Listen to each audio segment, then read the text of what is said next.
number one. This is workshop one of others that are going to be held throughout the course of the My Best Project.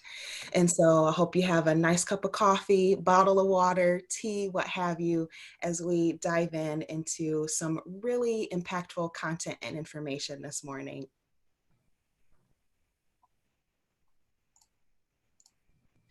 So I am joined by some amazing individuals. This is our project leadership team. And so I, again, am Precious Miller. I'm the coordinator of the My Best Project. And my primary role is to support the work that's happening on your college campuses. I'm also joined by Erica Oriens, Executive Director, who is going to be guiding a lot of the My Best Project, followed by Jenny Shanker, Director of Research and Institutional Practice. I am thrilled to have her as she's going to be looking for or creating integration points between the My Best Project and other initiatives such as guided pathways, faculty development, and what have you. So thank you guys for being here today. And if you have questions, you can feel free to reach out to us individually, but also as a team. And so thank you for connecting with us. We also have some very fascinating and energetic facilitators that are going to be supporting our conversations today. Rob and Priya Shaplot from National Center for Inquiry and Improvement are joining us this morning, followed by Katie Giardello with Michigan Center for Student Success, Paige Egan from Kalamazoo Valley Community College, Chris Baldwin from Public Policy Association, as well as Nathan Vinsky from Jackson College. So thank you, facilitators, for your commitment and drive to be here today and be committed to the work that is My Best, but also supporting our conversations today. So we are going to go over the agenda as we do have a very packed morning. I wanted to stress that this was something we wanted to do in person, but we adjusted our agenda to provide you guys with content that would be helpful for the work that you're doing on your campus. But we also wanted to encourage engagement amongst colleges and build a community as we're all looking to support students and their academic success and removing those non-academic barriers so that every student can be successful. And so our agenda today is going to revolve around our intent to make this interactive, engaging, and meaningful. So we have done a welcome and we're going to do an overview of the My Best Project. We're also going to do a My Best Bingo. So I am looking forward to a lot of interaction and engagement during that time. And I will walk everyone through how our My Best Bingo is going to work. We're then going to take a break, and then we are going to be joined by Priya Shaplot from NCII, and she's going to share some information regarding perspectives on community college students and economic stability. We will then take a break and then come back for virtual table conversations, both sessions 1, transition, followed by session 2. I will walk everyone through how we are going to navigate those conversations as they're going to take place in breakout rooms. So just hold tight until we get to that section of our time together this morning. We'll also have an opportunity for colleges to have some team time. So during team time, colleges will have an opportunity to navigate and iron out exactly what year 1 of the My Best Project is going to look like. And then before everyone races for lunch, we are going to do a wrap up and talk about next steps. So there's additional information that we're going to share with you all this summer in preparation for the fall to make sure that we are all geared up and ready to go for our students. So how we are going to navigate engagement today is through our chat feature. Some of us are very familiar with using the chat feature during this point in time, but for those who might not be familiar, you can find the chat option in your systems tray, and you can submit questions that you might have to either your colleagues or to any of the facilitators. But you can also share resources. So if there's information that was really helpful for you, you can feel free to share that resource to help others in their understanding of understanding student needs and how to make sure student needs are being met. You can also feel free to raise your hand. If you have a question, you can raise your hand, and either myself or some of our other team members who can unmute you, and you can ask your question during that time. So to make sure that everyone feels comfortable and is able to access the chat feature, I welcome everyone to share their favorite TV show. And yes, Netflix and Hulu TV shows are their game. So at this time, please open up the chat feature located in your systems tray and begin to populate your favorite TV show during this time. Oh, I see a lot coming in. Great. Yes. I heard about Blue Blood. House, yep, good one. Good Girls, yes. Oh, you can't go wrong with The Office. Ozark, that is a show that I recently started as well. Good. Another one for The Office. Good. So everyone can feel free to browse the chat if you are looking for a new TV show to begin. I'm not sure if that's a good or a bad thing at this point, but that's what weekends are for, right? This is so great. Thank you guys so much for sharing your favorite TV show with us. Feel free to continue to add to the chat with any questions or resources you would like to share with the group.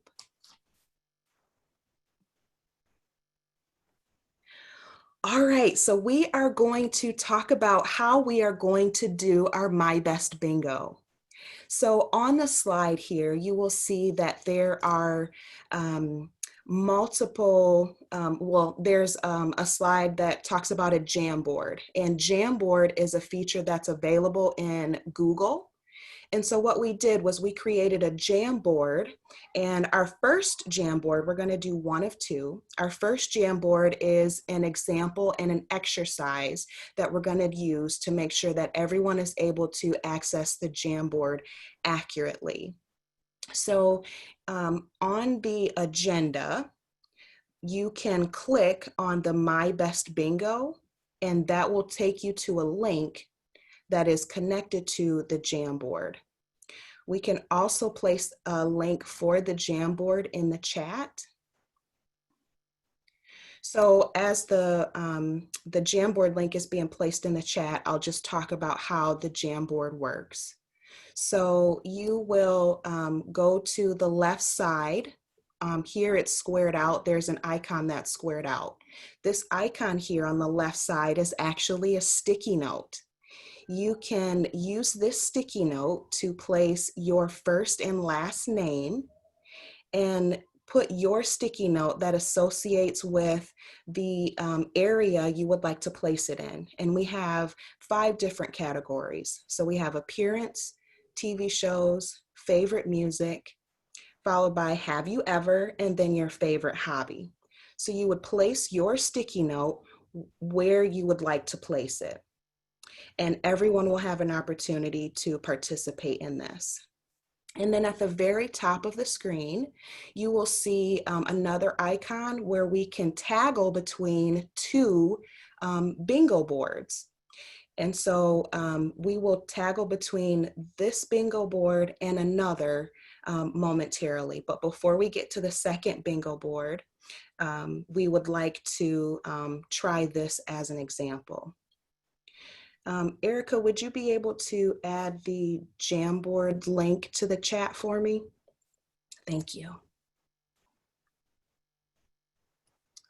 Oh, and it looks like someone's only able to access the Jamboard or view the Jamboard, I will change that to make sure that everyone is able to access it. One moment, please.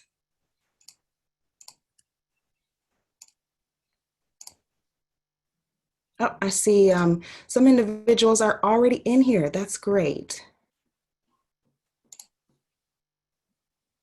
Okay.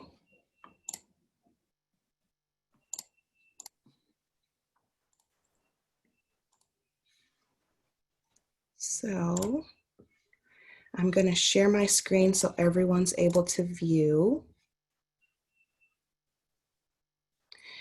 So if you click on the sticky note, you can add your name. So I'll do another example.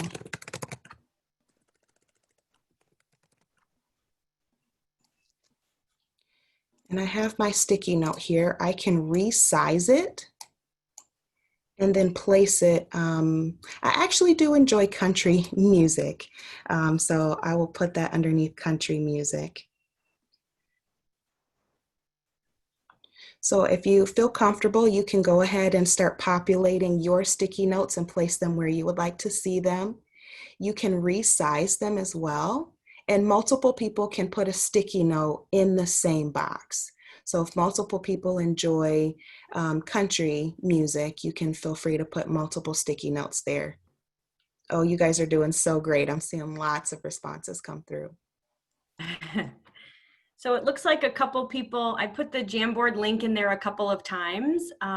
So we're seeing that some people can only view. You might want to refresh your screen up at the top, do your refresh so it will come up. And then someone else said, maybe there are too many people in the Jamboard, which it certainly looks like there's a lot of people in the Jamboard. So that's the good news, but you may need to try again a little bit later, and we'll have this up and available throughout the morning, so that you can add your sticky notes. Great, thank you, Erica.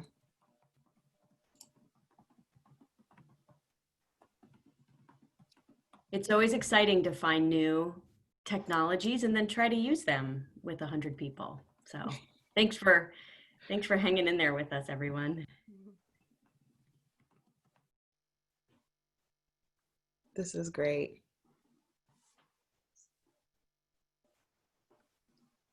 Yeah, try to avoid clicking on the actual bingo as it's a picture.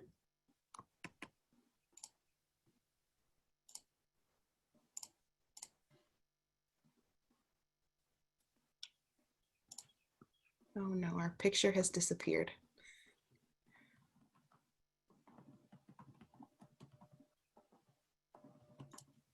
Okay, well, good news is we have the option for a round 2 and trying this again. So I am going to toggle between bingo board number 1, and I'm going to shift gears to bingo board number 2. So on bingo board number 2, this is the My Best Bingo. And so underneath the letters, you will see different initiatives and strategies that some colleges might already be using. If your college, for example, is using an intake screening process, you could put the name of your college here. So the same way that we did the bingo in bingo board number 1, you would do that again here. Make sure you avoid touching the big picture. So you would just navigate the sticky note icon and then place your college with where you want it. And this bingo board is going to be active and live and going throughout the workshop, throughout the portion of the morning. So you can feel free to populate your college information here. If your college has multiple strategies that you're using, you can click on your sticky note or hover over your sticky note. 3 dots will appear and you can duplicate your sticky note.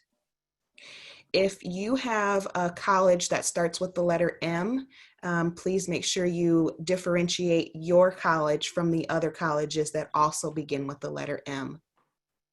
And again, try to avoid actually touching the bingo sheet itself. Just navigate things with your sticky note.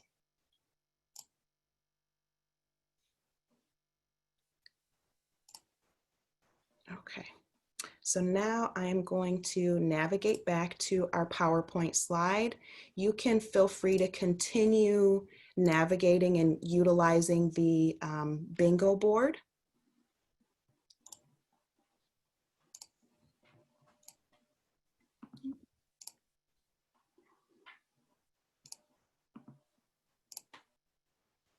Okay. So now we're going to talk about breakout sessions and talk about how those breakout sessions are going to work. So at 10 a.m. and 11 a.m., everyone will have the opportunity to join a breakout room. In order to successfully be placed in your breakout room, everyone will need to change their name that coincides with a number for the breakout room they would like to attend.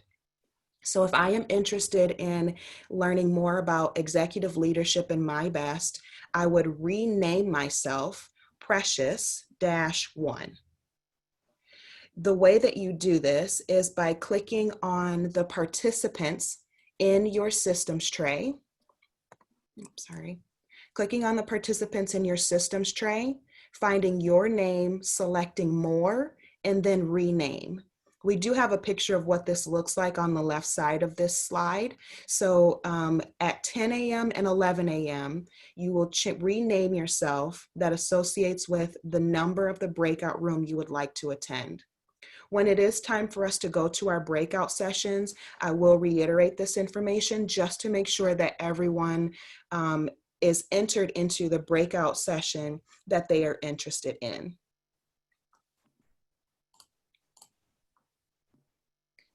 Okay. So now we're going to be talking about the information that led up to the implementation of the My Best project. And so what we see here is some information regarding the most challenging non-academic barriers to student success. There was a survey administered in spring of 2019 through Michigan Community College Student Service Association. And based on that survey, which was sent to all institutions in the state of Michigan, we received responses from 21 colleges. And we see that income and employment, food, household goods, and clothing, followed by transportation, were the top 3 non-academic barriers that a lot of students were facing. But we also see other challenges that some students are faced with, which include housing and utilities, childcare, healthcare, as well as legal and tax information. And so what we wanted to do was get an understanding of the non-academic barriers that students are facing and the barriers that I'm sure a lot of you are seeing, so that the My Best project can support the work that you guys are doing to overcome these non-academic barriers for your students.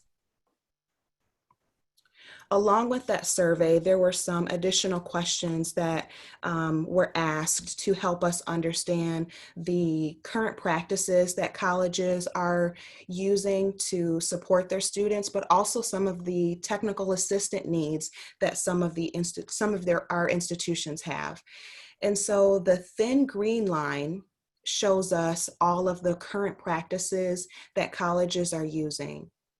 And so we see food pantry or having a hub was the #1 practice that a lot of colleges are utilizing, followed by integrating non-academic supports and connecting with community organizations. And that is great. What we want to know is part of the reason why we want to understand what current practices are being held is so that we can continue to feed in and encourage the continuation of those practices. But we also asked about technical assistant needs, so we know exactly how our project partners can support what's happening on your campus and how to move your campus culture forward. And so we see that analyzing data, training faculty and staff, and campus culture are the top 3 technical needs that institutions will be focusing on. And we would love to support and assist you all in that. We also see that focus groups is another area. And so we have project partners that will be supporting us in making sure the technical assistant needs are being met by your campus. Bingo! This is just a fun reminder that if you want to revisit the bingo board, you can do so. If your college has yet to add a sticky note to some of those college strategies or interventions, you can feel free to do that and toggle between the bingo board and our conversation this morning. So this is just a fun reminder that bingo is still going live and active.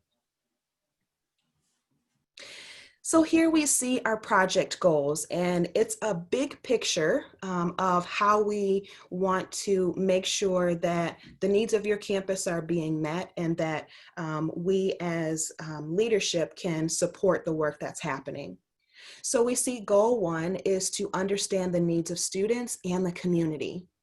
And the way that we are going to accomplish goal 1 is through the FSOA, also known as the Financial Stability Scale of Adoption Assessment. The first administration of the FSOA is more of a baseline for both you to understand where campus policies are and where you want to take the initiatives that are on your campus. We also have focus groups to help us accomplish goal 1, in addition to the Trellis Financial Wellness Survey and the ALICE report. To accomplish goal 2, we are going to integrate economic stability practices and student supports through, again, the Financial Stability Scale of Adoption Assessment and the My Bridges opportunity and tool, which is held online. And then we are also going to utilize United Ways and community networks. And then for goal 3, we are going to share best practices across Michigan. And the way that we're going to do this is through the Student Success Summit scheduled for this fall, as well as convenings, both virtual and in person. And then we also have coaching and mentoring opportunities available to every college, as well as reports and publications. And I'll talk a little bit more about where you can access these reports and publications, how you can connect with a coach and a mentor later on in our conversation. So we have some My Best events, and we are offering webinars and workshops to educate everyone on different things that might be helpful for you, especially when it comes to that technical assistant needs that we referenced when we looked at the survey results from spring of 2019. We also have links to My Best resources, especially with COVID-19 and some of the challenges that some of our students are facing. And then we have resources regarding Unemployment Insurance Agency. And so if you are interested in resources or navigating our events, one way we wanted to make sure that everyone has easy access to this information is through our website. So we created a dedicated website to support everyone in finding our events and resources. So you can go ahead and bookmark this website now, michiganbest.org. You can also find more about the My Best project here as well. And bingo, another fun reminder to make sure that everyone is aware that bingo is still alive and active, and you can navigate bingo as we are talking this morning. Oh, and I would be remiss to say that there is a prize for the college that has the most participation in our bingo board. So check your responses, add responses as we go along. So we have our My Best Project partners, National Center for Inquiry and Improvement. Many of you might already be familiar with Rob Johnstone and Priya Shaplot. They have a passion and a heart for student success, and it is just a pleasure to be joined by them. They are going to be providing coaching to colleges, especially in regards to the financial stability scale of adoption assessment. So if you're looking for coaching, you can find that through NCII. What I appreciate about Rob and Priya is their commitment, and they are an organization with both a national and state presence. So it is just a joy to be able to work with them. We also have partnerships with Michigan Association of United Ways, and this is similarly structured as MCCA, I'm sorry. So the way that Michigan Association of United Ways work is it's a state hub that works with community organizations throughout the state of Michigan, the same way MCCA works with all of the community colleges within the state. And what's helpful about this partnership is that they have a heavy handed influence in Michigan 211, also known as MI 211, as well as integrating their online platform for navigating resources in their community with Michigan Department of Health and Human Services, their My Bridges program. We're also joined by Public Policy Associates, and they're going to be facilitating focus groups, and they're going to be offering these focus groups to a subset of colleges. And with the subset of colleges that they provide focus groups for, they are going to share out the result from those focus groups. They're also going to share out the protocol that was used for the focus group, so that in the event your college was unable to have a focus group, you have the know-how and the tools to facilitate one on your campus. And we also are joined by Trellis Research. The Trellis Research did do a webinar about a week and a half ago. If you are interested in previewing that webinar recording, you can do so and find that on michiganbest.org and preview that recording. Trellis Research is offering us a survey that's going to be administered this fall for us to understand economic and financial stability from the perspective of our students. They're also going to survey and ask questions regarding financial literacy, paying for college, how some students are paying down their student debt.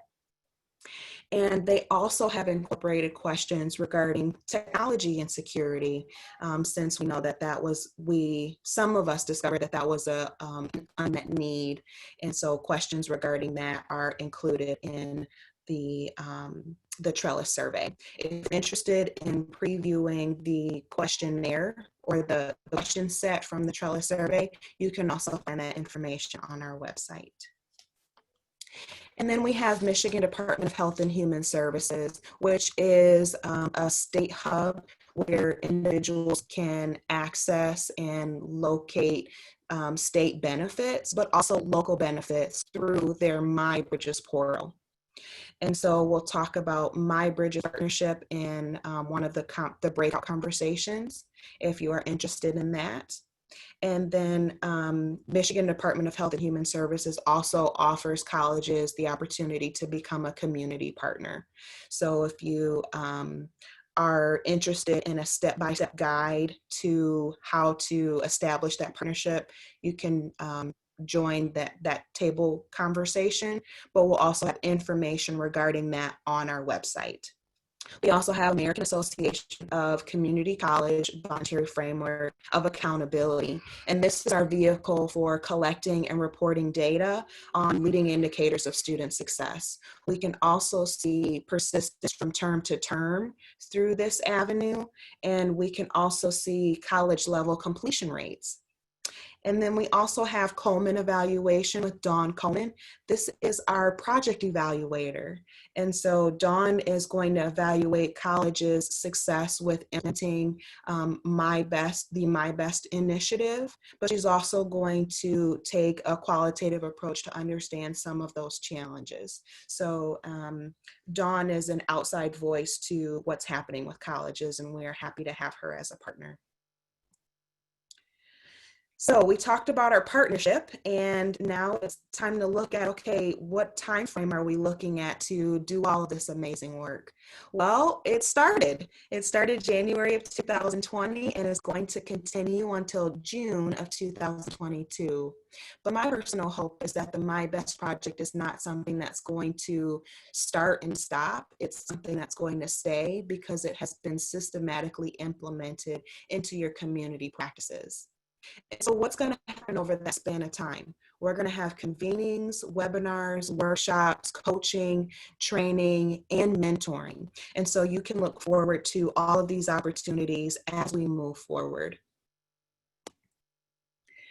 Here we have a list of all of our My Best partnering colleges, and I really want to celebrate and thank all of you for your commitment to student success. It has been such a joy and pleasure to see all of you come together, and my hat's off to the work that you all are doing. And so I really just wanted to celebrate you all and thank you all for your continued commitment to student success.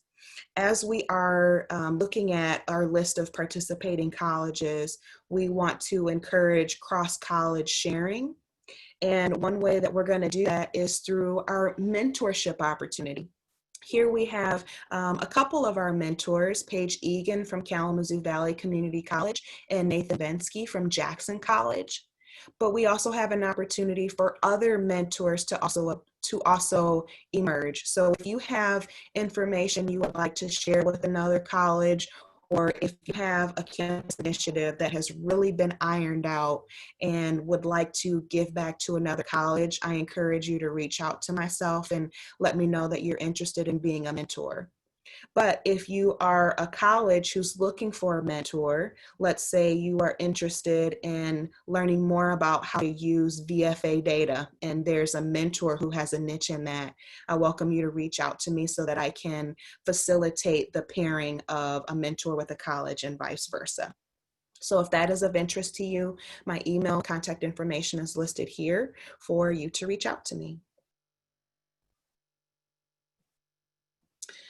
Okay, now it's time for us to check out our bingo results and progress. We're going to use our bingo board as a reference to support colleges and connecting with other colleges and mentors if there's a strategy or intervention that you're looking to bring to your campus.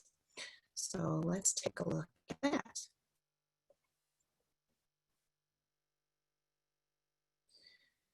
And I'm sorry for those of you who were unable to access the bingo board even after refreshing your page. I'm unsure as to why you were unable to access it.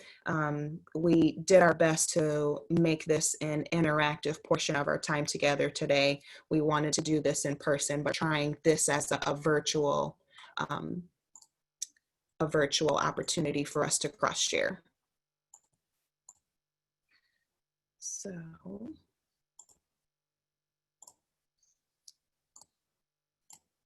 okay, we see, oh, lots of responses, great. Okay, so Glen Oaks has conducted a campus climate survey along with Oakland Community College. That is great. I would love to hear more about that, and perhaps you might be interested in becoming mentors for other colleges who might also find this survey information interesting and helpful. It looks like Lansing Community College monitors the use of supports. Muskegon offers debt forgiveness. That's great, Muskegon. And then a number of colleges have faculty who know where to refer students. That's great. And then we see some colleges who have already explored the ALICE data. Um, don't be surprised if I reach out to have you share some of the information that you've learned when we come up and learn more about ALICE. That is a webinar that's going to be offered this summer. So thank you, Mid, Montcalm, NCMC, and Glen Oaks for that. It's great to see all of these colleges. It's great to see all of you populating your responses here. If you see that there's a college who has explored something that you are interested in exploring, feel free to reach out and let me know so that I can connect you with that college. We want to encourage everyone to share information. We can grow from one another. And so I'd like to encourage that and support you any way that I can. Precious, I'll just share, this is Erica. Hi, everyone. When we were planning to be together in person, we were really looking forward to this bingo game for everybody to talk with each other. And I think the results on that are fantastic. We will summarize all of this together and share that out. But Precious mentioned that we had a prize for the college that had the most bingo squares on there. And way back in January and February, the MCCA staff started to collect all of the toiletries that we often collect from hotels during our travels, so that we could donate that to a college's emergency or food pantry, because we know that sometimes getting those supplies, toiletries, certainly right now, or in the last few months, toilet paper and some of those things have been in short supply. So we will look that up, and then we have a whole box, a big box of toiletries that will ship off to one of those colleges to be able to use at their food pantry. So I just want to say thanks for helping us kind of work through that. I think it shows a lot of really interesting activities that are happening, and will definitely help colleges connect with each other using that too. So thanks a lot. Yes, thank you guys so much. So now we're going to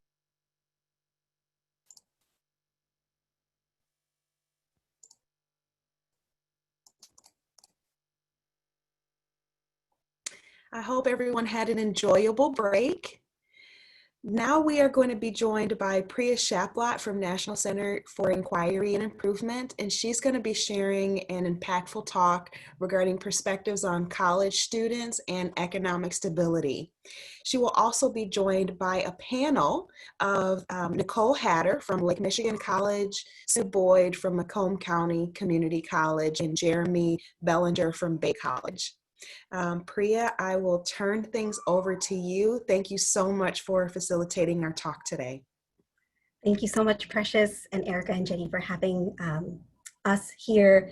There is this kind of lament that I have for not being able to see each of you in person, but I also think, what can we do here virtually that we would have never been able to do in real life? And even the bingo is a testament of that, to be able to immediately see and allow people to have multiple opportunities to put what their college is doing and observe. That is a very small way that this virtual space is allowing us to do things that we may have not been able to do in the same way in person. So I'm really grateful to be here. I was wondering if we could just take a minute and find out who is in the Zoom room. If you wouldn't mind, in your chat, typing in your role at the institution, whether you are a faculty member, if you are part of the student services team, counselor, advisor, you manage a particular program, you're part of the IR, institutional effectiveness group, or the IT area, financial aid, foundation. I mean, please let us know who's in the space. It's a lot of student services folks. Faculty librarian, my heart.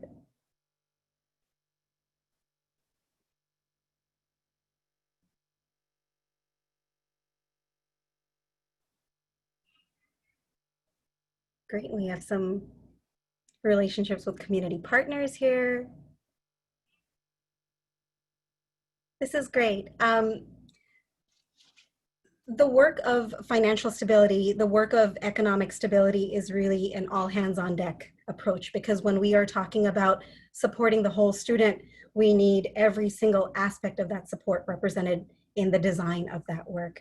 I'm going to just briefly, I was thinking we have about 45 minutes for this session. So what I was thinking was that I would just share a few thoughts in the first few minutes, and then Sue, Nicole, and Jeremy, if you're interested, we can kind of talk together as a panel. I'd love for each of you to share a little bit about the work that your respective colleges have been doing. And then I have a couple of questions that kind of go between all three of us, and then we can open it up to the chat. And of course, people can put in their questions and I'll be monitoring that as well. Does that work? Yeah, great. Okay, so just a few thoughts. I almost think of life right now, maybe it's a little dramatic, as BC and AD, like before coronavirus, and life after. What we had been planning pre-March was a very different space. I remember one of the resources that Rob and I were working on was this guide of demystifying myths about financial stability. And you know, things like, oh, our college is not a social services institution, or we are limited to the kind of academic support that we should be focusing on for our students, which is what some people say. And what was interesting is the pandemic has done a variety of things. And what I want to focus on here is really how it has, in some small ways, made the case for this work. In some small ways, it has accelerated decisions that we were hopefully trying to make, considering making. I mean, the question of how well it went is a different one to investigate, but we went from having a small fraction of classes taught by online faculty to training as many people as we could, ensuring that they had spaces to be able to do that virtual work. It also made the impossible real. This is for a different day and a different conversation, but there are many things that sometimes I can't believe that's happening, that I would have never believed it would be possible. It's exposed cracks in our system. It's so clear where there are gaps, whether it is just as basic as making sure students have access to a computer and access to reliable internet access and access to their LMS and access to their course. So really, there are many different spaces where I think the pandemic has offered us opportunities to wildly experiment, to try to understand that we can't compartmentalize students, and we really have to think about them in these more holistic ways, that it's not just about their role as a student, but how their role as a parent and a role as a spouse and a role as a child affects their ability and their experience with our colleges. So what I wanted to focus a little bit on is what we want to do moving forward. We don't know what will entirely happen. All we can do is make educated guesses about the dozens of scenarios that people are putting out there about what will happen in the fall. And what I want to kind of offer is something that we were talking about in our earlier meetings, is we have to center our work as much as possible in the impact on the student experience. Regardless of what the platform might be, whether it would be a full return to the campus in the fall, a hybrid model, a blended model, a fully virtual model, the idea is really about how can we ensure that students have what they need to be able to maximize the experiences we want to be able to have.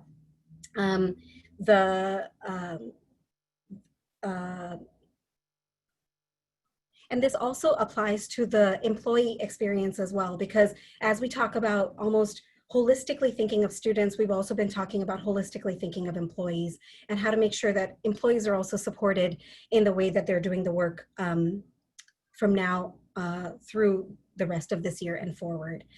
There was one other thought that I had that if I come back to, I will share it.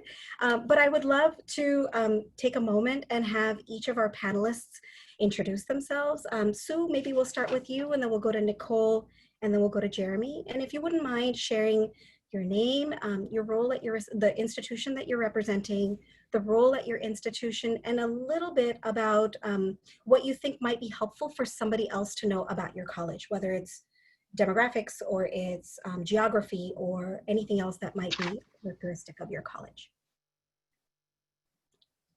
Hi, my name is Sue Boyd. I'm the Dean of Student Success at Macomb Community College. I'm trying to think up here what you said were all the things you wanted me to hit. I've been at Macomb, this is my 16th year. Macomb Community College is in a Detroit suburb on the east side of the state. Between credit and non-credit, I think we are at about 45,000 students. That would be pre-pandemic, of course. I can't think what else you wanted me to say. Sorry, so that's probably good. Your role at the college and how long you've been there. I thought I said that, sorry. I'm the Dean of Student Success, and this is my 16th year at the college. And my responsibilities are the student services areas. So counseling and advising, academic orientation, student life and leadership, the Student Options for Success Office, which I think we're going to talk a lot about today, career services, and I'm sure there's more, but I'm totally blanking right now. I've been on panels before, you guys, but I've never done this on Zoom, so this is a new experience for me. I apologize. You're doing great. I think so many of us are venturing into uncharted territory, but you are in a safe and brave space, so feel comfortable. Thank you so much, Sue. Nice to see you. Yep. Nicole? Good morning. I am Nicole Hatter. I'm the Director of Advising at Lake Michigan College in Benton Harbor, Michigan.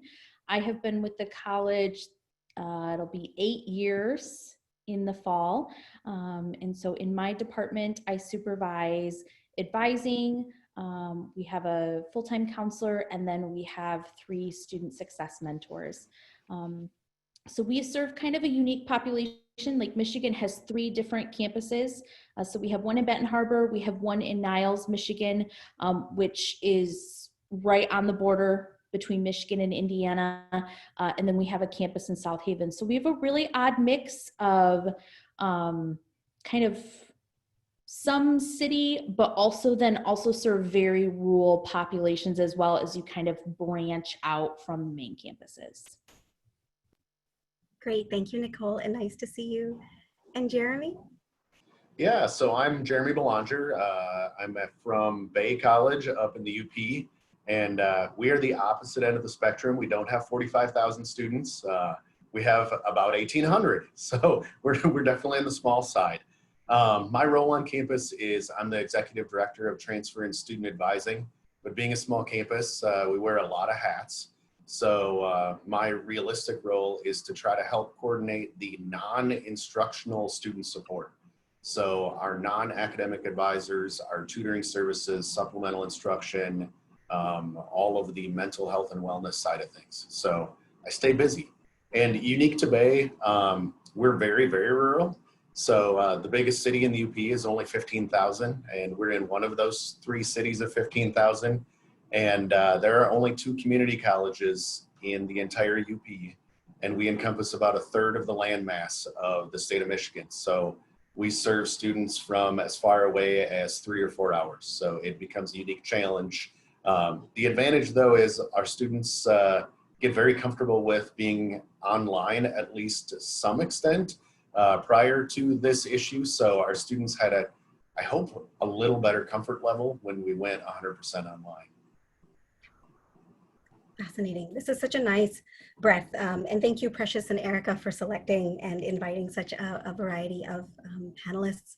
I did want to take one quick moment. I forgot to do this. This is what I was remembering. I wanted to just share the 4 strategies that we may have shared in a previous gathering around how we're thinking about the strategies for financial stability, and then we can return to the panel. So just one quick moment. Can everyone see this? Is that nodding? Okay, great. So very quickly,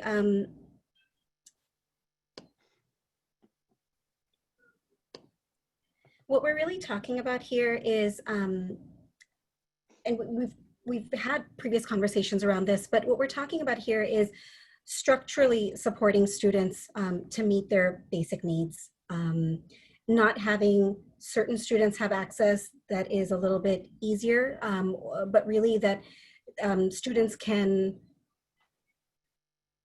no matter where they are, students can have access to the types of supports that are relevant for where they are on their college journey. And so what we're really talking about is structuring the services and supports so that they are part of the student experience and that students don't experience them by chance or by luck, but really by design and by intention. We've kind of already talked about this, but just some of the sample basic needs that we're really talking about are reliable and adequate access to food, housing.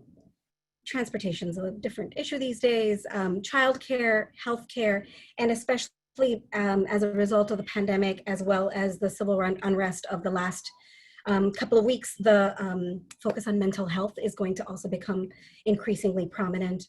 Legal services, there may be others, and your colleges will have different varieties of which priority basic needs your students will find most relevant and useful. But I do want to emphasize that so much of what we have learned about these basic needs is that it really belongs, it really is based in the sense of connection, that students are somehow able to be connected through a variety of sources to these types of resources as well. And then lastly, I want to just briefly share that the strategies that we talk about are making sure that we understand what our students need, that there is a role for data and there is a role for evidence-based understanding, but it's also not in the spirit of perfection, but it really in the spirit of action. So you don't need perfect empirical peer-reviewed data, but you really need data that is actionable and that is gathered in a way that can move the conversations forward. The second strategy is really around organizing and connecting your supports, and I'm hoping that each of our panelists talk a little bit about the variety of supports that you have available and that you may have intentionally been able to connect across. So a student just doesn't get one support at a time, they can get a mixture of supports based on what their needs are. And we have some representation in our group today around community partners. So really thinking about what is the role that community partners can play in getting closer and closer to the students. So instead of us referring them and crossing our fingers and hope they get what they need and they don't come back to us, how can we ensure that the services are brought closer to the students in the first place? And then lastly, to really think about how to ensure that students access the many, many beautiful supports that are designed and available, and that instead of making new and more, we really maximize what we are already doing. So I appreciate you indulging my total sidetrack, but I hope that also grounds a little bit of the work that we can talk about with the panelists as well. So I'm going to stop sharing, but I will have these slides available for Erica and Precious to populate on the webpage as well. So I'd love to maybe start, Sue, if you'd like to talk a little bit about what the student experiences at Macomb when it comes to these types of supports, like what kinds of supports are available to students and how they tend to access them. Oh, you're on mute, Sue. Sorry about that. I guess the best way to describe it is it's an application process. So we advertise like crazy to get the word out to students and staff that if they're encountering a student, you know, that has a non-academic financial need, to direct them to our SOS office, which is an acronym for Students Options for Success. So they apply through a system online that directs directly to a department in my area. And then a staff member reviews it, tries to determine, you know, what the needs are and to get to as many resources as possible. We have community resources they tap into. We have resources from the foundation, scholarships, different ways that they can tap into stuff based on what the student presents. Mm-hmm. And then we have 2 full-time staff members that will work with the students as the applications come in to get them to the best resource based on, like I said earlier, what they're presenting. Got it. How do they come across the application? Is that? It's online. And so what my staff does is an extensive campaign is what I would call it. I know they spend a lot of time in the start of the semesters doing classroom presentations, sending out flyers in professional development sessions to get the word out to staff. Because what we've found, because our journey with this whole endeavor really began about 10 years ago, what we found is that students will tell their faculty members, another student, that they're having issues, or they'll tell financial aid, you know, and then they'll send them our way. So what we really tried to do in the beginning was get the word out so that the campus community as a whole, students and staff, knew that there were options available. You just need to get them to us so that we could move from there. And I remember in notes from the call that you had with Precious, there was a talk about an early alert system versus a confidential alert system. Am I making this up? At Macomb? Oh, I'm so sorry. I was looking at Bay. I was have at Bay. for you, Jeremy. Hold I that was gonna thought. say, news to me, but okay. We have an early alert system, but not quite how you described. That sounds good. So let's go ahead and pause there. And Nicole, talk a little bit to us. I mean, Rob and I are very familiar with Lake Michigan, but we'd love to have you talk a little bit about the work that LMC has done around broader holistic supports for students. Sure. So, you know, our process is a little more word of mouth. So we have amazing faculty who are great when they have a student that they know is in trouble about sending out that bat signal. So we do have an alert system that we have built in, some options that faculty can select that kind of pings us to what their issues might be. But they are also great about picking up at the phone and calling us. They are great about walking down to our offices with students so that we can provide them with support. So we have a small food pantry on campus. We have this year for the first time a licensed counselor on campus, which has been a wonderful resource for our students. We have 3 student success mentors. And so largely it is word of mouth. Our provost is wonderful about allowing us to come in during the days that they have the faculty on campus for training so that we can come in and talk a little bit about updates. So when our counselor started, we brought her in and introduced her to all the faculty and sent out contact information. We are working on a student affairs syllabus right now to provide to faculty so that they can put that in their Canvas sites on their syllabus so that students have that information there. And as we've ramped up our career online course, we also put together a list of common student inquiries that, you know, we know with students, they will ask the first kind smile that they see. So we put together a list of things of if a student asks about international or veterans, this is who you call. If they start asking financial aid questions, this is how we get in contact with financial aid. If they start asking about or disclosing that they need things like childcare or transportation issues, you know, we gave them a list of offices so that faculty have that resource so that at least they can start steering them in the right direction. That is great. I think both of you have highlighted the importance of thinking about the broader role that everybody can play in student success, and that a student doesn't care what your org chart tells you about where you fit in the college and who I'm supposed to talk to about what. Just like you said, a kind face, a smiling face is an invitation for all of my questions. So I love this idea of really empowering people with enough information, but not overwhelming them that they need to be experts in this, but just to be able to make the handoff from that person to the next person that can support the student. Excellent, thank you so much.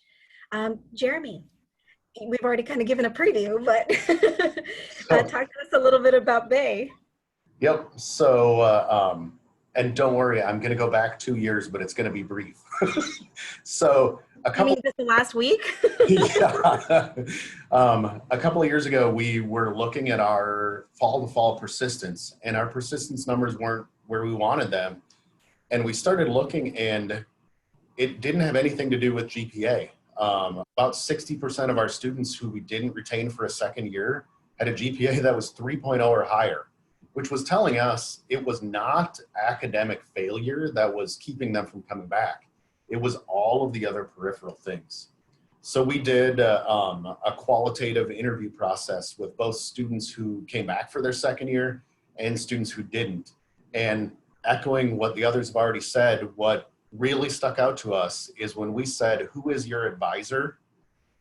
They literally pointed it in every different direction. And the number one most referred to person was a custodial student work study supervisor. Not a single student really was able to identify who their advisor was. And we, at that point, were a faculty advising model. So our faculty were the academic advisors for students, and that was it. We still had all of the support structures in place to help students through issues, but they weren't finding those offices. So when they went and talked to somebody, they would say, you know, well, I'm having financial difficulty. And like most of us, you would say, well, okay, go down the hallway and go through those doors and turn left. And that's where the financial aid office is. And we wanted to stop watching them go halfway down the hallway, turn right, get in their car and drive away and never come back. So what we did is we implemented a second layer of advisors on campus that, although they can give academic advice to students, they're not meant to be an academic advisor. So we call them co-advisors. And as soon as we implemented that process, we realized that we had a bunch of other things and support structures in the background that we needed to do, which included upping our food bank and our clothing bank. So we are affiliated with Feeding America for our food banks. So we're a community food bank, even though it's mostly student usage. And then we also have a career closet or a clothing closet on both of our campus also. But as soon as students start telling you and start realizing who their go-to person is, they start telling you everything that's going on. And you have to decide, one, where can you be most impactful? And two, what do you have the resources to actually affect for the students? So the food bank was one of the things we really had to increase our coverage of. Another one was we have counselors on campus, but they're not campus employees. So we contract mental health workers on both of our campuses. And then if students need additional services, those counselors can refer those students out to some other community supported counseling services. So if they can't afford their own. And anybody who spent any time in the UP knows that there's just a massive shortage of social workers and counselors in the UP. So if you're a private citizen and you want an appointment, you're waiting between 2 weeks and a month. So our students basically can walk in on the spot and get counseling. And then we also implemented an early alert system. And yeah, we're the ones who have 2 different alerting systems, which is complicated at times, but our basic early alert system is, you know, if you're an instructor or even if you're the custodial supervisor and a student says, hey, I don't know where I'm going to eat supper tonight, you can submit that. If you're okay addressing it, go ahead and facilitate that. But a lot of our employees don't know what all of the services are on campus, so they can submit that basic early alert. And then the confidential alert is more for if a student is at risk of self-harm or harm to others, if it's a legal issue, even if it's reported through our relatively public alerting process, we can move that into a confidential system so that the student can still get the support, but that it is definitely much more limited in who's aware of the support that we're serving. And then the fourth thing that we have not accomplished yet, but we are working on and we hope to have for fall, is a lot of our students don't have good healthcare access. And so we're working on some grant-funded healthcare facilities. So we finally have a DNP on our campus that's a full-time instructor. So we would be able to have a small healthcare clinic on campus. So we're hoping through some grant funding and some institutional support that we'll be able to open a small healthcare clinic on campus for our students too. And it's a small window of all of the different things that are going on, but the big thing for us was realizing that once we know what those student issues are, can we help with that? So that's been the challenge. Mm-hmm. Mm-hmm. Jeremy, there's a question around if you could spend a little bit more time going through the reporting process for the early alert. Is it online? Is there an email that goes to a person or a department? Yep. So what we did is we use Genzabar as our SIS, but I'm sure there's a similar thing in PeopleSoft and all of the others. So essentially, every employee on our campus is in what we call MyBay, our SIS, every day. And no matter what page of the SIS you're on the web, there is a link on the left-hand side that just says early alert.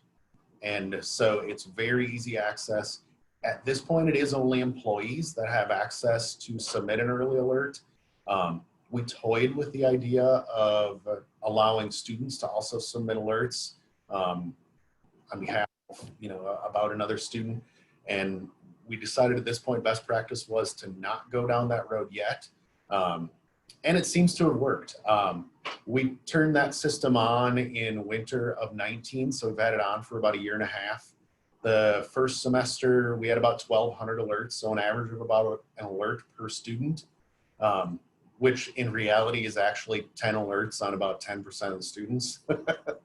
And to give you an idea of how much that is relied upon, once we went to the closure with the pandemic, our alerts quintupled in the number of alerts that were sent in each week. So we multiplied by 5 the number of alerts that were going out. And it's an indication of the struggle on the student side, but it seems to work so far. Cross our fingers. Great, thank you, Jeremy. And I want to circle back. Sue, there was a question about the public campaign that you had mentioned. 5 Amy would like to hear a little bit more about the campus partnerships that are needed for that. So could you talk a little bit about the campaign you had mentioned? Well, it's more of an in-house campaign, I guess is how I would describe that. We, the staff in the Students Options for Success office does classroom presentations at the beginning of the semester. So they'll send out notices to the faculty. Does anybody want us to come to the classrooms? We have a college success class, and we're actually part of the syllabus. That department is. They'll go in and talk to those students and tell them what's going on.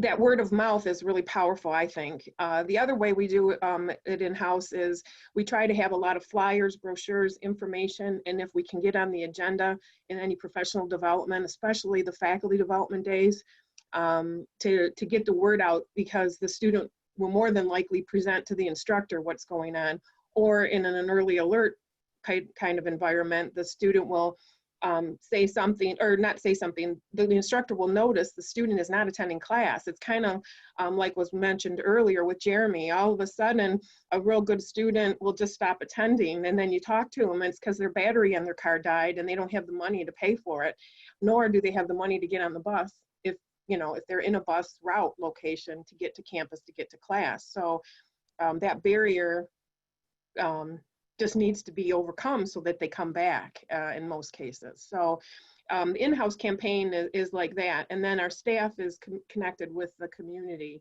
They participate in meetings and activities so that they're aware of the resources within the community that they can tap into. And then they also have a face to a name, and people know them. So all of those efforts really help with that, I think, because getting the word out is key.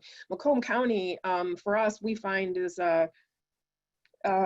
the community people are very high pride, middle class families. And so even naming the office or even telling them, hey, we can help you, there's a lot of pride involved in that. And many students didn't want to tap into it. So that's why our office name is the way it is, because we wanted it to be as welcoming as possible so that there was no stigma on it.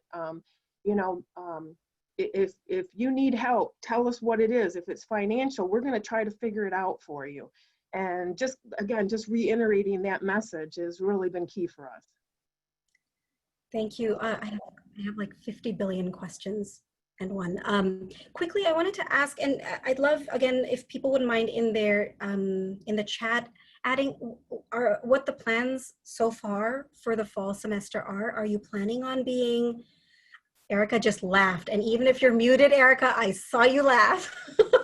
It is such a foolish question to ask about the future when each week is so unusual. But as of right now, what is your understanding of whether you're going to stay virtual, have a blended option, pretend like this didn't happen? Macomb is only offering online classes until Labor Day. And then after Labor Day, a decision is going to be made. So in our schedule, we have online and hybrid classes. Basically, our provost said, if your class can run online, let's go for it.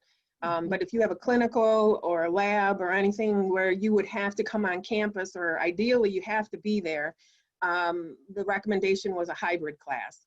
So that if and when we could get back on campus, the thought was we would rotate the labs. And then there's a small portion of classes that if being on campus is possible in some way, shape, or form, these classes then would flip to what we call an on-ground option. But my personal opinion is those on-ground options are winning the lottery. I think they're going to, personally, I think remote all semester, but that's my personal opinion. Yeah, we're still working through that. And I see Dr. John Beck, check me if I'm wrong, because I see that you're on here too, and you might be a little closer to these conversations than I am. We are seeing a lot of our departments that are able to starting to make that shift to an online format. In fact, we have a meeting with our amazing science department today to talk about what their classes will look like for the fall. Yay! Yay! So I think some of our departments are already making that decision if they're able to go online, that we're Scott. Moving in that format now. And I think for some of those programs, we have a welding program that we will look at some of those that really have to be done on the ground and shift to a smaller class size so that we can limit, or for things like labs, that we would put the lecture part in an online portion and then put them in smaller lab courses. Got it. Jeremy, how's the Bay? Sorry, you broke up for a second there. What was that? And what about Bay's plans as of now for the fall? So the reason I'm the only person from Bay on this call is because our presidential advisory committee is meeting right now to discuss that. We'll stand by for a text. I'm just kidding. Yeah, so tentatively, we are really hoping to be able to offer some of our coursework online.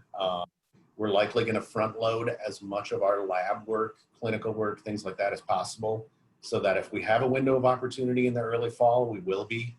But at the same time, we are definitely making contingency plans to be online. We're also allowing our instructors the freedom of, if they want to choose to move their classes online proactively now, we are allowing them to do that. So about 40% of our classes have already moved online. So a significant percentage of our students online either way. So one quick question, when I, and thank you so much for those that have been writing in the chat. It seems like of the three that all three of you mentioned, it's some version of that for many other colleges as well. And it is such a wait and see game. I'm so curious, when we talk about fall planning, we tend to talk about the classroom, we tend to talk about coursework. Has there been thought about continuing student services online? Obviously, the food pantry and curbside pickup and contactless access to supports is something that has continued to stay on campus for many, but I'm curious to see about your own areas of providing kind of non-classroom specific support to students, and if that's also perhaps going to stay virtual. Yeah, we've been talking, I mean, obviously at Lake, I mean, we're still meeting with students even though we're not on campus. So we've shifted all of our advising appointments either to phone or Zoom. So we're giving students an option. Some are more comfortable with phone, some want to see our faces. And then our counselor is still providing services. So she's doing telehealth, bless her heart. And we are purchasing some software for her so she can do video counseling. Our mentors are still meeting with students. And so at this point, our tutoring has gone fully online, the writing center. So they're still receiving the services that they would on campus. It just looks different. Yeah. And so the plan at this point is that we're still thinking through what that looks like, even once we return to campus. Because when you think about how a lot of probably our offices are set up, they're not necessarily set up for social distancing.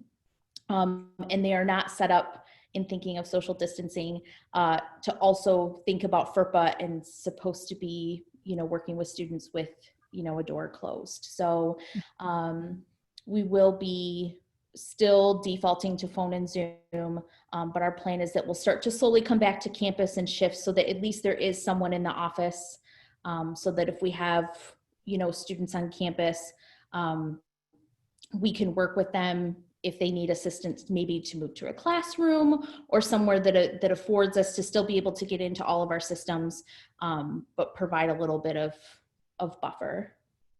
Got it. It's so many scenarios, and the only way to plan for uncertainty is to plan for all of it. Jeremy and Sue, what about you? What are your college's thoughts about, or your respective areas about continuing to provide the student services for students? Go ahead, Sue. Oh, sorry. Go ahead, Jeremy. So at Bay, we're trying to be very flexible.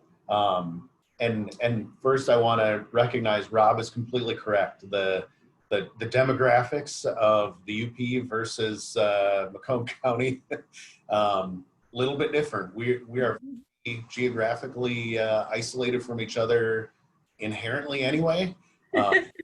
But the disadvantage is there are a total of, I think, and if somebody knows this answer, don't quote me, I think there are a total of 66 ICU beds in the entire UP. So although we're low risk, it doesn't take much to inundate us. So we're trying to be flexible. For the rest of summer, we're allowing essentially all of our employees to work remotely if they choose to. We will start soft opening as soon as the state goes to phase 5 or whatever color that is.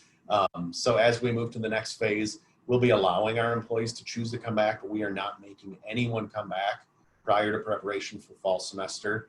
And as we get closer to fall, we'll reassess then too. And I feel like the feedback I've gotten from our co-advisors is they've actually had an easier time connecting with students via text and Zoom than they ever did on campus. I think students are craving some one-on-one contact with somebody other than their brother or sister and parents. So they seem to be responding to text messages, phone calls, emails at a much higher rate than they ever did when we were on campus. It's interesting you say that, because there was a survey, forget which agency did the survey around the impact of the pandemic on students, and they were talking about how students really loved virtual counseling if they were able to access it. So there was a question about how to ensure that students have the ability to then connect with someone that can help them, because once they get on, it seems like it is of high value.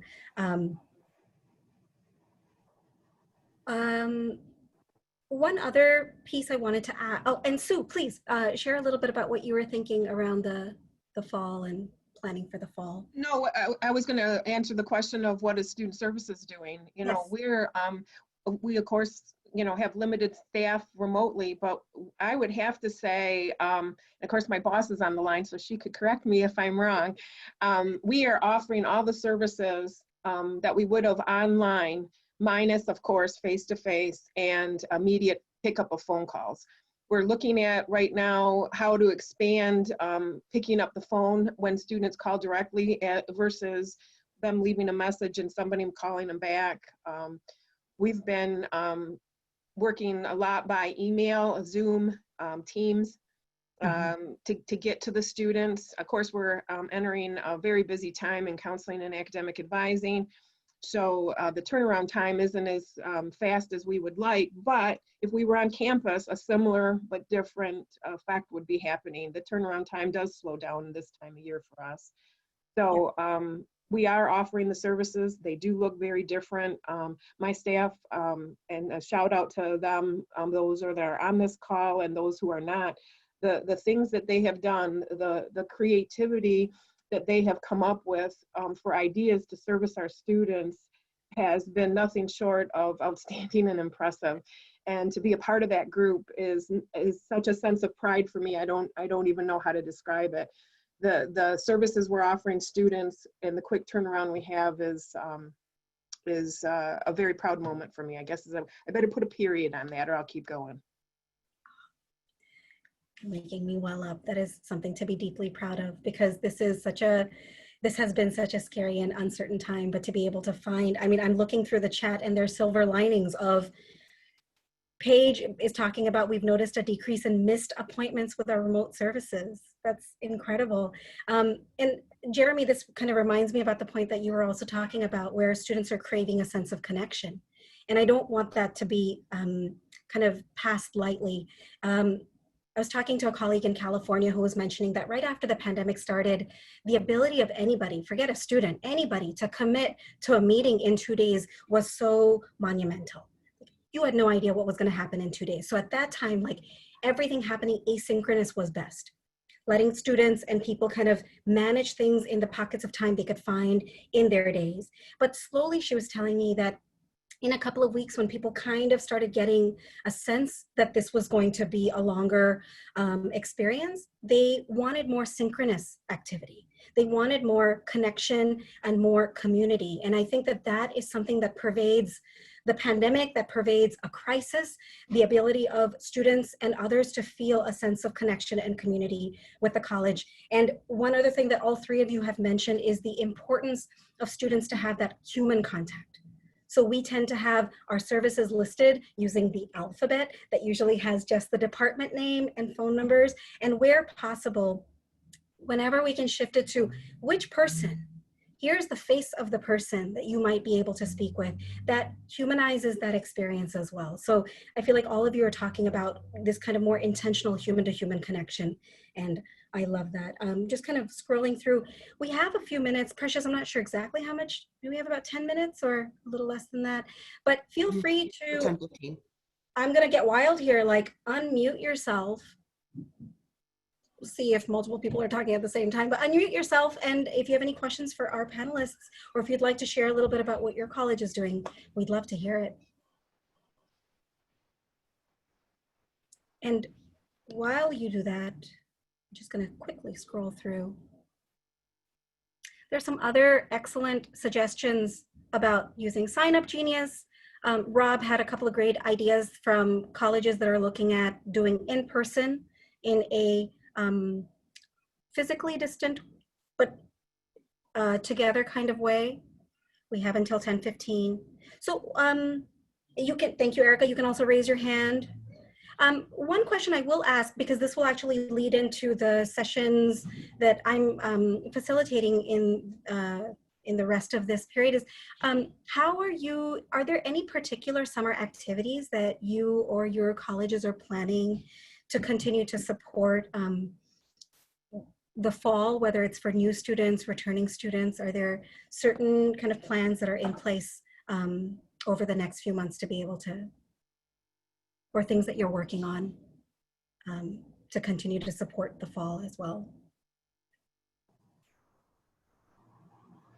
I think from Lake Michigan, Go ahead, we had Nicole. yeah, sorry, Jeremy.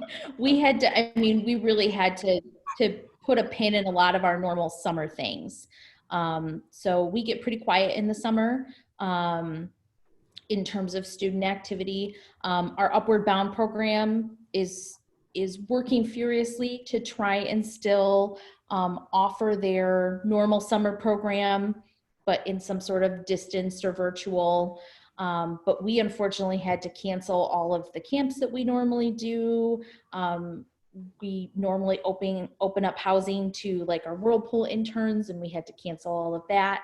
And so right now our focus is trying to figure out particularly from a student life and athletics, our poor athletic director, what does fall look like for athletics, but also how do we still engage our students from a student life perspective, but also keep them healthy. So I think that's our focus now, is if we have to do some of this virtually, how do we do that? And how do we still make it fun and interactive for them? Not only for student life, but our mentors try and do workshops normally. So how do we make that fun and engaging and not just a PowerPoint? So that's really kind of what we're focusing on right now, is still keeping them engaged, but also keeping them safe. Thank you, Nicole. Jeremy? Very similar experience to Nicole's. Today is really good timing because the new student orientations that are normally on campus at Bay were scheduled for yesterday and tomorrow. And we migrated those. We're still holding them, and we migrated them to online. And then also we're doing a required Blackboard component. So anybody who's an online instructor or has done online, D2L, Blackboard, all of those things, we're trying to get our students comfortable with that online component. So we have them do a Blackboard component, but then the day where they would normally be here is a lot of Zoom meetings like this, but the challenge is getting them to engage where it's not 99 muted black screen names. Instead is as many actual videos as we can get. And yesterday was a learning curve. We had 2 sessions. Morning session was very dry, and we learned you have to take that moderately entertaining personality and crank it up to about 15 on the crazy meter to actually get students engaged and get them to start reacting publicly. So I did many more even crazier things than I normally do in a given day just to try to get that to happen yesterday. That's funny. That is funny. We, at Macomb, we converted all of what we call our student success seminars into our Canvas LMS and or through Zoom. That was a major undertaking for my staff. They were able in a very short period of time turn around some topics that were very valuable to students so that they could log on during this time in the summer. Normally we don't do it that way. They're face-to-face, kind of like what Jeremy said with his orientation. We usually schedule them on ground. What we found is that our participation went way up. The students' feedback in the online format, we knew there was an interest there. And again, I know with the pandemic, online is more of interest to people in some cases, but we could not have imagined the number of students that expressed interest in signing up for these student success seminars online, like note-taking, time management, how to survive in an online format, introduction to online learning. You know, those types of topics have been high interest for our students. And so they're offering those a lot in the summer right now, just to keep that interest and help going for our students. Great. Thank you so much, Sue. We have just a couple of minutes. If anybody would like to share or ask any burning questions, please feel free to raise your hand or jot them into the chat.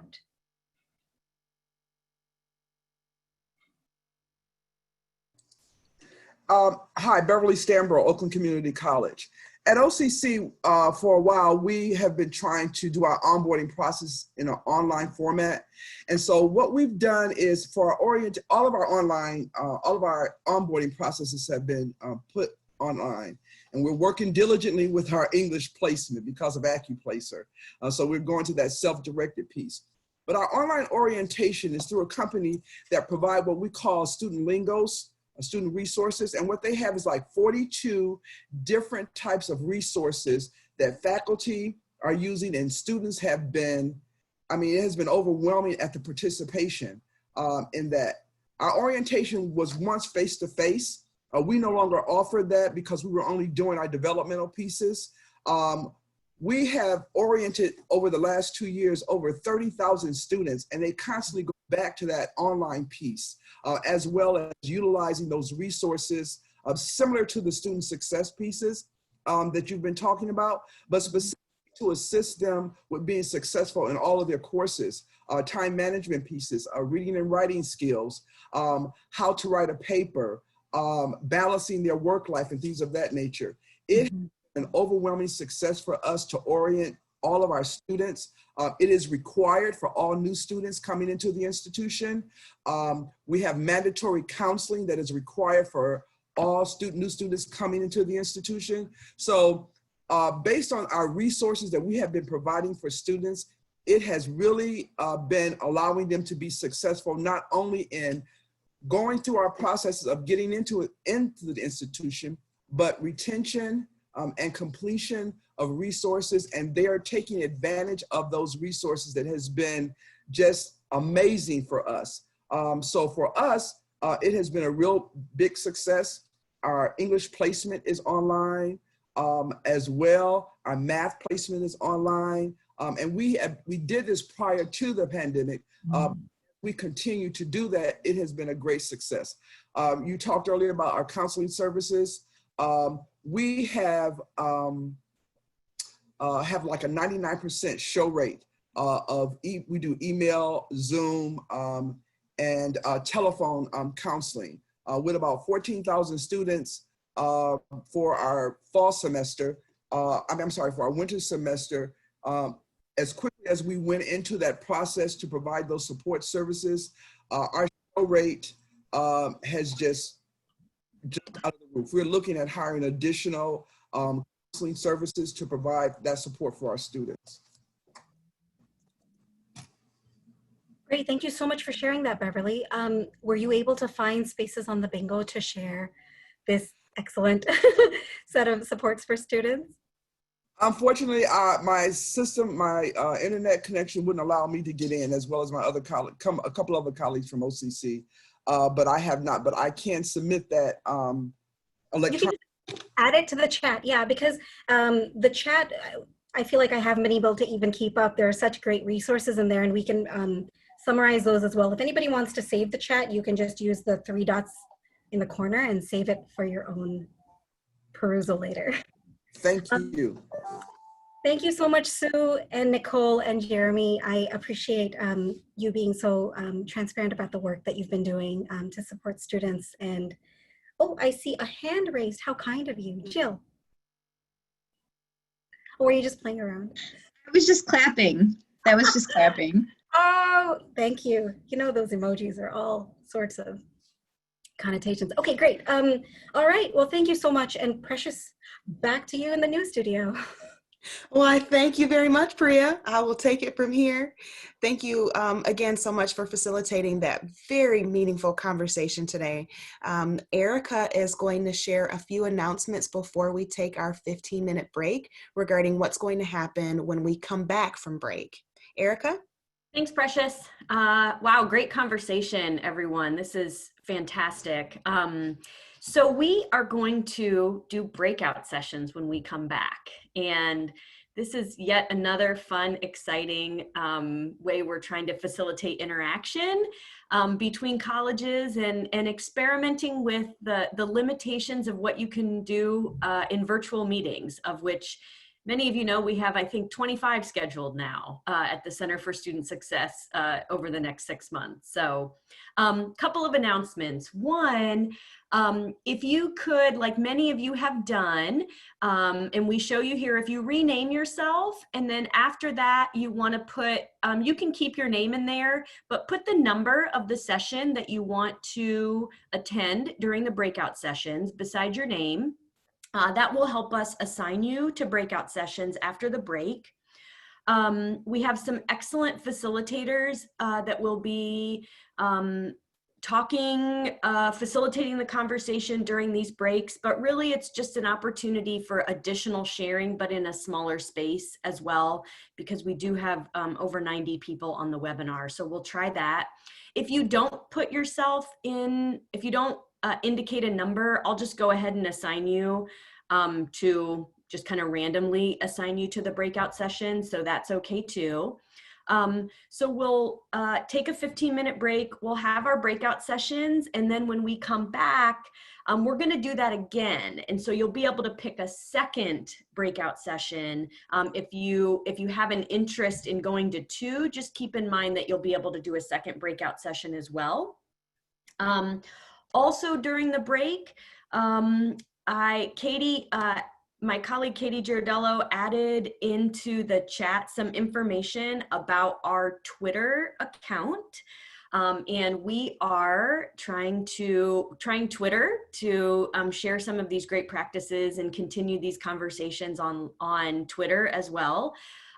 We have a hashtag that is MyBestCC.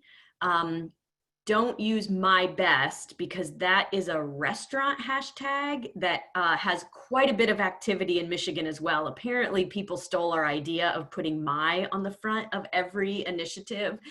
And they beat us to that with the restaurants. So make sure you're using the My Best CC. And I think this is just another great way for people to share resources with each other.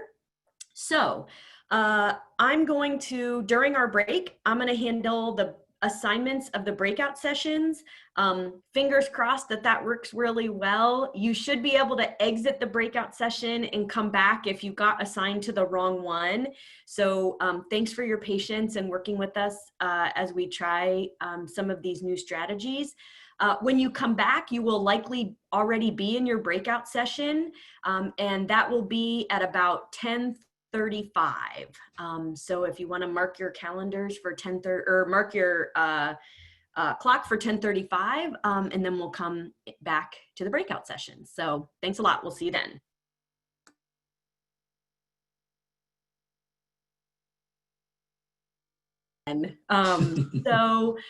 My understanding is some of our fine facilitators have already started breaking the rules and have told people that they can return to the same breakout session again if they want to continue their conversation, which I think is fine. Would be great. Rob Johnstone is not a rule follower. No, I know many of you. I've worked with lots of you for a long time, and I know you don't follow the rules, so which I appreciate most of the time. So I think that's good news. So we are going to go ahead and do breakout rooms again. So if you can go back in, as you can see on the screen there, and rename yourself with a new number, I'll be able to start moving you into different areas, and then I can open up those breakout rooms again. I'm just doing that right now. If somebody else wants to talk a little bit about kind of summarizing your conversation a little bit, maybe Katie, I'll turn it over to you. Any kind of takeaways from your group that you wanted to share with the group while I'm reassigning folks? Yeah, and before I share some takeaways, I want to pose a question because one of our members asked something that I think might be more productive going to the whole group. Pam Blamer is looking to connect with licensed professional counselors who have begun doing telecounseling or virtual counseling sessions, as she has some questions that she wants to pose. So if you can reach out to Pam Blamer, she is looking to connect with LPCs who are doing virtual counseling sessions. And then we had some interesting dialogue. We were talking about community connections, which seems very region specific or location specific. So it was good to share some ideas about and hear what's going on in certain regions, but we weren't always able to share the same resources amongst the groups because of location differences. So we did a little bit of talking about digital tools, some sharing out of promising practices like putting 24-hour helplines as a signature item in people's emails. Trying to figure out how to help students find childcare when childcare centers are closed or compromised in COVID. And then also talking some about how to be able to provide transportation services for needy students and whether those collaborations are come with money or whether there are grant funds on the campus or CARES Act funds that can be utilized to help students purchase transportation options, whether it be public transport or even using private transport like Lyft or Uber and such. I see that Rob would like to talk a little bit about what group number 1 discussed. So go for it, Rob. Yeah, we actually went off the rails before we were even fully inside in the room. But we're all shocked. Yeah, and what I actually would argue it wasn't me, and maybe some of my group will say it was not me who actually did this. But what my group really immediately got to was, and somewhat controversially given all that's going on around the country, is making sure we don't immediately reduce the idea of basic needs to financial and things like childcare and transportation, but also making sure that we work on things that, given the events that are going on around us, that the mental health implications of the things that are going on around us, the racial injustice that our students are experiencing, making sure that we listen to and validate the lived experience of our students, the safety of our students. We had a lot of conversations about that, the trust of our students and making sure they trust us in many cases who don't look like them, and the lived trauma that many of them are going through. One of our folks was saying, many of our community college students had trauma before the pandemic, and now we have trauma before that, the pandemic trauma, plus the issues that have been going on in the last week around the racial injustice in this country. And then another conversation about making sure that equity isn't a separate thing that sits on the side, that it's something that's woven into the fabric of all of our work. And I shared, I'll do it here as well, some equity guides we just released in California. They're under a Guided Pathways umbrella, but some of them really take on these issues of how do you create a sense of belonging and connection? How do you explore that it shouldn't be that the experience of our white students is the benchmark against which our minority students' experiences are measured? How do you create that sense of validation? And so there was this, I mean, this falls under the heading of cultural competency, but I think it also falls under the heading of the more holistic student needs that were probably there 12 weeks ago, and now are there much more painfully for many of our students. So that's just a quick synopsis of where our group moved very quickly and spent most of our time talking. It wasn't me, damn it. It was not me. It was my group. I was just recording it. We'll have a good follow-up to that, I think, in our next steps, Rob, about a webinar we have scheduled this summer about trauma. So I think that will be helpful. Chris, is there anything to add as I finalize, Chris and Nathan from your group, as I finalize the assignments for the next breakout? Sure. I actually, interesting, some of the things that Rob said. I mean, our focus was really about the mechanism of trying to listen to students and what institutions are doing. And while there was some that have been pretty active in that regard, a lot of the folks were pretty quiet. So I think the issues that trust that Rob was raising, I think are really relevant here. And I think we have to think about when we're trying to incorporate the student voice and how we structure these programs and how we build the partnerships in the community or what have you. I think we have to really think about that. But you know, I think a lot of folks are doing a variety of things around surveying their students. Certainly, most of them are doing SESI periodically. I think Nathan, I'll let you talk about this, but you know, how that data gets used, I think, is a really big question and what they're doing with it. Not a lot is going on in terms of more qualitative side of things. A couple of institutions are doing that, but most of them are relying on more quantitative input from students. So Nathan, anything you want to add? Yeah, thanks, Chris. I would say very similar to what Chris was saying, just to expand on a little bit from my experience at Jackson, and just saying that, and people I've spoken to, a lot of people are doing things in silos at their institution, and there isn't one place, even though people have an IT, IR, IE, whatever you're going to call your people who do your data. It's not really coming together and being something that's amalgamated into something that then you can have actions on. And even if it is taken into one place, there seems to be a lack of direct steps of how to get people this stuff. So you can say that your students have X, Y, and Z issues, and we have these resources in the community, but what is the strategized steps in order to help the students get to these resources and the follow-up on that? I think we're lacking that currently, and that's kind of what we're hearing. But what we're also hearing is that people, and we said that Rob said this in the chat too, what's the relationship piece that's being built around all this? Even in the virtual world, relationships keep coming up. And where are all the people making sure everybody is informed about these resources from the front line on up? So if a student encounters you in any way, shape, or form, you're prepared to be able to help address these concerns or direct to the appropriate resource. Great. Thanks, Nathan. Yep. Well, good. So I have everybody assigned. We'll do a little sharing from the other breakout sessions after we do our 30 minutes. So it is currently what, 11:15. So we will come back at 11:45. Just like last time, I'll be able to give you a 60-second warning before you come back. And then we'll be able to wrap things up and give everybody, all the colleges, some time for, or space for team time, if you'd like to do that. So I'm going to open all the rooms now. If you are assigned to the wrong room, please return to the main session, and I can, I'll be monitoring that, and I can reassign you. I did discover if you get kicked off your internet, it will kick you out of your breakout room and I'll need to reassign you, but it's pretty easy to do once you come back in. So I'm going to open all those rooms right now, and I'll see you all back here at 11:45.